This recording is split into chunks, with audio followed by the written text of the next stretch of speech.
নমস্কাৰ ইনসাইট এছামলৈ আপোনালোকক সকলোকে স্বাগতম জনাইছোঁ। মই সঞ্জীৱ চৌধুৰী আহিছোঁ আজি ডিএমইৰ আণ্ডাৰত নতুনকৈ ডি ফাৰ্ম আৰু বিএছচি নাৰ্ছিঙৰ এণ্ট্ৰেন্স এক্সামৰ ডেট দিছে। সকলোৱে প্ৰস্তুতি কৰক আৰু যিসকলে এই এক্সামত পঢ়িম বুলি ভাবি আছে তেওঁলোকে সোনকালে এই বিষয়ে জানি লওক আৰু কি আজি কথা লৈ আহিছোঁ সকলোৱে মন দি শুনক। ঠিক আছে, এতিয়া মই আৰম্ভ কৰিছোঁ। ডিৰেক্টৰ অফ মেডিকেল এডুকেশ্যনৰ আণ্ডাৰত বিএছচি নাৰ্ছিং আৰু ডি ফাৰ্মৰ প্ৰৱেশ পৰীক্ষাৰ তাৰিখ ঘোষণা কৰিছে। আপোনালোকে নেটত বিচাৰিলে পাবই, তথাপিও মই আপোনালোকৰ সবিশেষ লৈ আহিছোঁ। মোৰ ডেছক্ৰিপশ্যনত মই আপোনালোকক লিংকটো দি দিম অনলাইন এপ্লাই আৰু এক্সামৰ কাৰণে অনলাইন এপ্লাই হ'ব। তাৰ কাৰণে যিখিনি ডকুমেণ্টছ আছে আপোনালোকৰ ফটো মাৰি তাৰ চাইজ সৰু কৰি আপোনালোকে আগতীয়াকৈ ৰেডি কৰি থ'ব। গতিকে অনলাইন এপ্লিকেশ্যনৰ যিটো মই লিংক ডেছক্ৰিপশ্যন বক্সত দিছোঁ তাত গৈ আপোনালোকে গোটেইখিনি পাই যাব, এপ্লাই কৰিব পাৰিব। আৰু অনলাইন এপ্লাই খোলা দিছে আপোনাৰ যোৱাকালি 23/8/2021 পৰা আৰু খোলা থাকিব 11/9/2021। সেইকাৰণে আপোনালোকে সোনকালে এই বিষয়ে প্ৰিপাৰেশ্যন আৰম্ভ কৰক যিসকলে দিম বুলি ভাবি আছে। আকৌ এবাৰ কৈছোঁ, বিএছচি নাৰ্ছ আৰু ডি ফাৰ্ম খুব ধুনীয়া পঢ়াৰ কাৰণে এটা সুযোগ। ইয়াত আপোনালোকে পঢ়ক। আজিলৈ দেখিছোঁ যিসকলে বিএছচি নাৰ্ছ বা ডি ফাৰ্ম কৰিছে কোনেও পঢ়ি বহি থাকিব লগা হোৱা নাই। প্ৰাইভেটতে হওক বা গভৰ্ণমেণ্টতে হওক তেওঁলোকে এংগেজ হৈ যায়। গতিকে খুব ধুনীয়া অপশ্যন এটা। সকলোৱে কঠোৰ পৰিশ্ৰমেৰে এই এক্সাম ক্ৰেক কৰক। সকলোকে মোৰ শুভকামনা থাকিল যিসকলে দিব। এতিয়া আহিল বিএছচি নাৰ্ছিঙৰ কাৰণে কোৱালিফিকেশ্যনৰ দৰকাৰ হ'ব 10+2 ছায়েন্সৰ পৰা। লগতে PCB 50% থাকিব লাগিব, মানে ফিজিক্স কেমেষ্ট্ৰি আৰু বায়'লজি 50% তেওঁ থাকিব লাগিব কেণ্ডিডেটটো। আৰু কেণ্ডিডেটটো নগ'লেও হ'ব যে ছোৱালী হ'বই লাগিব বিএছচি নাৰ্ছিঙত। আৰু এটা মেণ্ডেটৰী যে অসমৰ বাসিন্দা হ'ব লাগিব, হ'বই লাগিব আৰু ছোৱালী হ'ব লাগিব বিএছচি নাৰ্ছিঙৰ কাৰণে। PCB 50% লাগিব আৰু SC ST প্লেইন ST হিলছৰ কাৰণে 40% হ'লেও হৈ যাব তেওঁলোকৰ।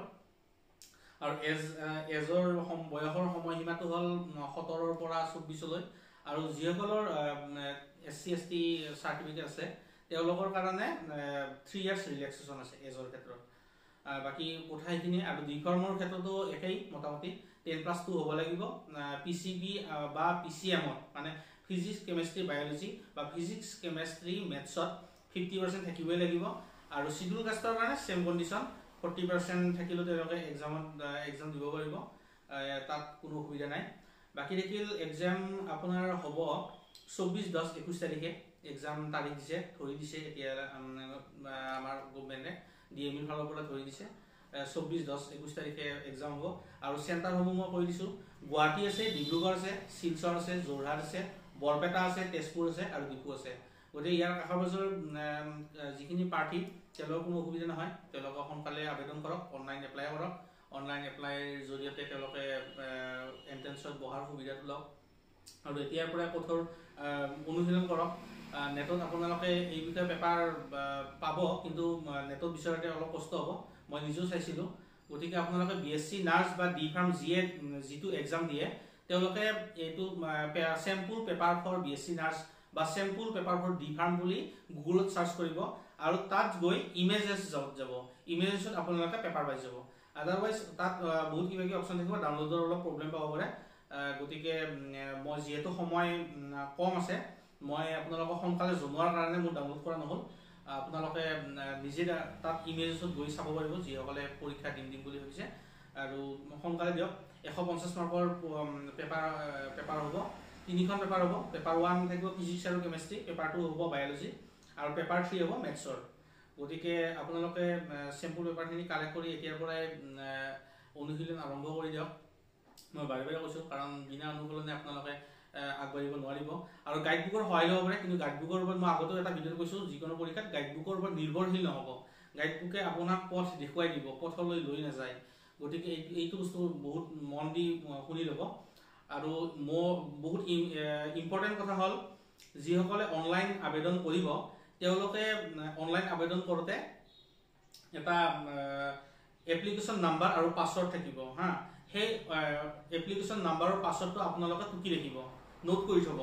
আৰু এইটো কেতিয়া দৰকাৰ হ'ব যেতিয়া আপোনাৰ এডমিট কাৰ্ড উলিয়াব লগা হ'ব তেতিয়া আপোনাক এইটো দৰকাৰ হ'ব গতিকে যদি আপোনাৰ হাতত তেতিয়া এইটো নাথাকে এপ্লিকেশ্যন নাম্বাৰ আৰু পাছৱৰ্ডটো নাথাকে আপুনি এডমিট উলিয়াত অসুবিধা হ'ব গতিকে আপোনালোকে নোট কৰি থৈ দিব এপ্লিকেশ্যন নাম্বাৰ আৰু পাছৱৰ্ডটো আৰু এডমিট কাৰ্ড এভেইলেবল হ'ব নেটত 11/10/2021 তাৰিখে আৰু 11/10 পৰা ষ্টাৰ্ট হ'ব আৰু এক্সাম হ'ব 24/10/21 এক্সাম ষ্টাৰ্ট হ'ব 24/10 আৰু এডমিট কাৰ্ড পাই যাব 11 তাৰিখৰ পৰা 11 মানে 11 অক্টোবৰৰ পৰা পাই যাব গতিকে সকলোৱে অনলাইন এপ্লিকেশ্যনৰ কাৰণে নিজৰ নিজৰ ডকুমেণ্টছ ৰেডি কৰক গাইডবুক আপোনালোকে পাই যাব ফ্লিপকাৰ্ট এমাজনত পাই যাব গাইডবুক যদি বিচাৰে গাইডবুক ফ'ল' কৰিব পাৰে গাইডবুক ফ'ল' কৰি আপোনালোকে তাৰ আভাসটো ল'ব পাৰে আৰু মেইনলি আপোনালোকে বিষয়বস্তু চিলেবাছ মানে যিখিনি মই ক'লোঁ PCB PCM এইখিনিৰ ওপৰত বিশেষকৈ গুৰুত্ব দিব ফাৰ্ষ্ট ইয়াৰ আৰু ছেকেণ্ড ইয়াৰৰ বুকছখিনি ক্লিয়াৰকৈ পঢ়িব একেবাৰে ক্লিয়াৰ কৰিব যিমান পাৰে সিমান পেপাৰ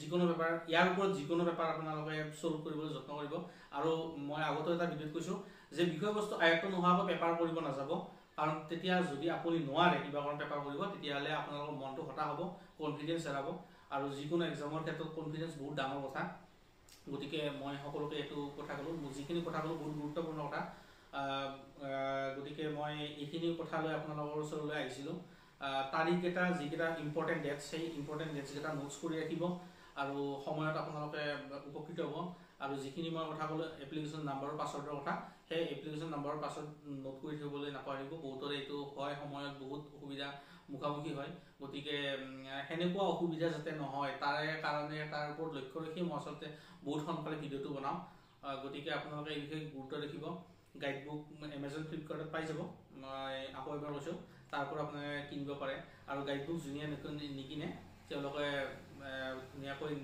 নেটৰ পৰা ইমেজত গুগল ইমেজত যায় পেপাৰ কালেকশ্যন কৰি পঢ়িব পাৰে বাকী আজিলৈ সামৰিছোঁ আৰু এটা কথা এক্সাম ফিজ 1200 টকা সেইটো আপোনালোকে প্ৰিপেয়াৰ কৰি ল'ব এক্সাম ফিজ 1200 টকা আছে গতিকে মোৰ আজিলৈ ক'বলগীয়া এইখিনিয়ে বহুত গুৰুত্বপূৰ্ণ কথা যিসকলে এক্সামটো দিম BSc নাৰ্ছৰ ডিফাৰ্ম কৰিম বুলি ভাবিছে তেওঁলোকৰ কাৰণে গুৰুত্বপূৰ্ণ কথা আজিলৈ মই সামৰিলোঁ তেতিয়াহ'লে আকৌ লগ পাম নতুন খবৰেৰে লগতে আমাৰ চেনেলটো ছাবস্ক্ৰাইব আৰু লাইক আৰু শ্বেয়াৰ কৰিব নাপাহৰিব যিসকলে দেখা নাই আৰু যিসকলক দৰকাৰী বুলি ভাবে আপোনালোকে তেওঁলোকলৈ এই ভিডিঅ'ৰ লিংক শ্বেয়াৰ কৰিব আৰু যিসকল নতুনকৈ আহিছে চেনেলটো ছাবস্ক্ৰাইব কৰিব যাতে মই আপোনালোকৰ সঁহাৰি পাই আকৌ নতুন খবৰেৰে আপোনালোকৰ ওচৰলৈ আহিব পাৰোঁ তাৰ কাৰণে উৎসাহ পাওঁ ধন্যবাদ